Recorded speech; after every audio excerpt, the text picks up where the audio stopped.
The postcard today comes from the Mecca of international rowing, the place with the newest river and rowing museum and the home of Mary Blandy. We're in Henley upon Thames in Oxfordshire.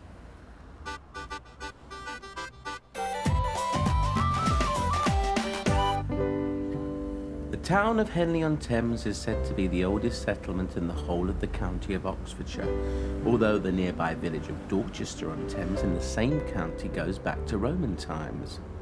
It was Dr. Plot who in 1677 recorded Henley as being the ancient town of the county, although there is little evidence to support the good doctor, and Henley is not mentioned in the Domesday Book. But history does confirm Henley as being a new town in the 12th century and is linked to the growth of London at that time. We know it as the capital of the sport of rowing. I've popped along here to the Museum of Rowing at Henley, and all these photographs tell you precisely what goes on during the regatta.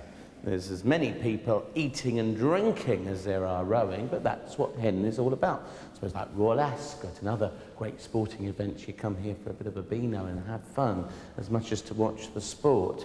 This museum is just newly opened and it's been designed by David Chipperfield in sort of a Japanese style. It's very white and bright and everything else. But you know, all the money was raised by the local people of Henley and South Oxfordshire. I think that's a really jolly good thing. Taking pride in your local community and what your local town does. A bit of civic pride here in Henley, great. One of my very best friends is Tessa Sanderson, who won a gold in the javelin for Britain in the Olympics. But when you see your country win a gold medal especially, don't you just feel good wherever you're from?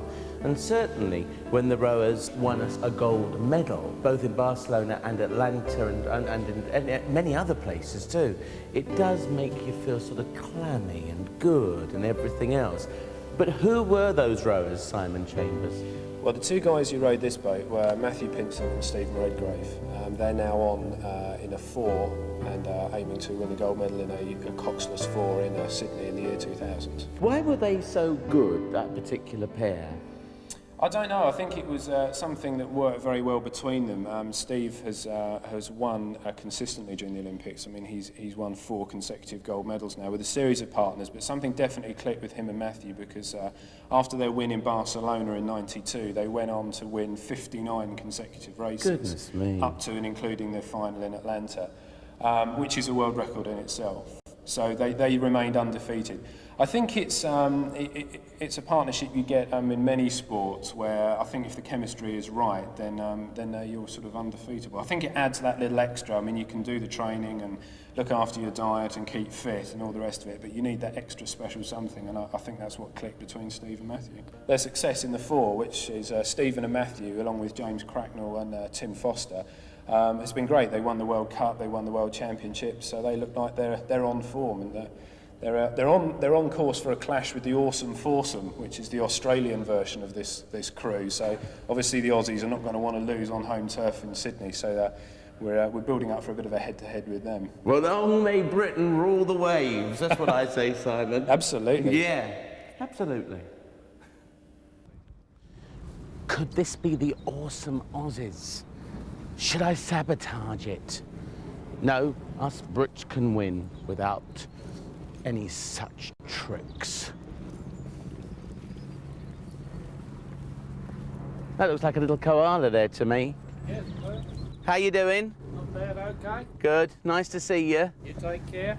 We will. Your run. And I see all your Australian stuff there. Yeah, I'll put the flag up next time.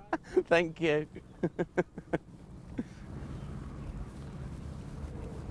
Morning.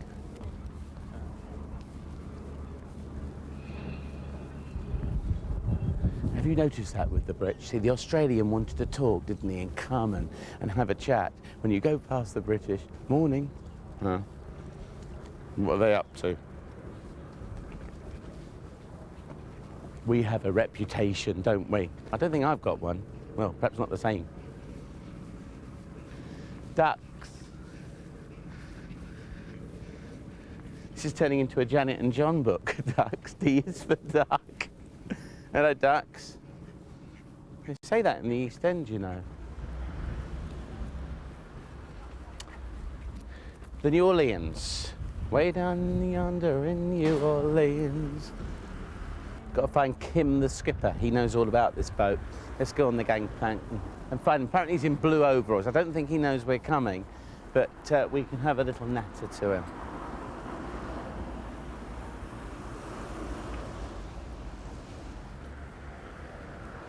Where's Kim? Kim, do you want to come out and have a chat? He's coming. Just in here, he says. This is very nice, isn't it? You could be going up the Mississippi rather than old Father Thames on this.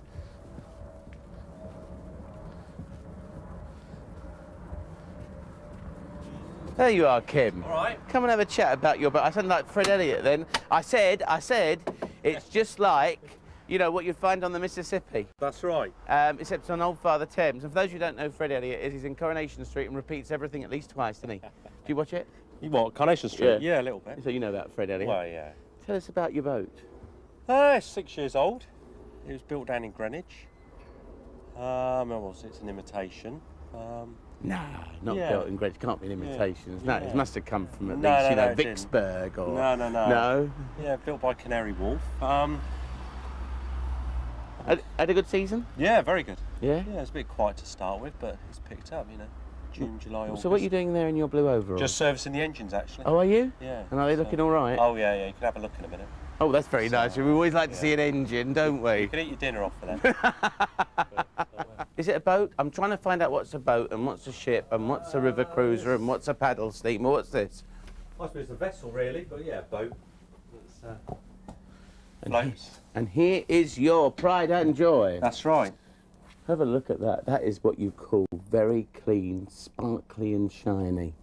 Is it always like that? Oh, yeah, yeah. Looks like an engine for a sort of a metro to me. That's right. Well, it's only Is a it- lorry engine, really. Is that what it is? Yeah, yeah, Oh, so it's it's only- just like yeah, a it's lorry. only- It's just a lorry engine then. It's a Ford. Well, that was literally the bit of Henley on or by the Thames. Let's get into the town next time. Ta-da.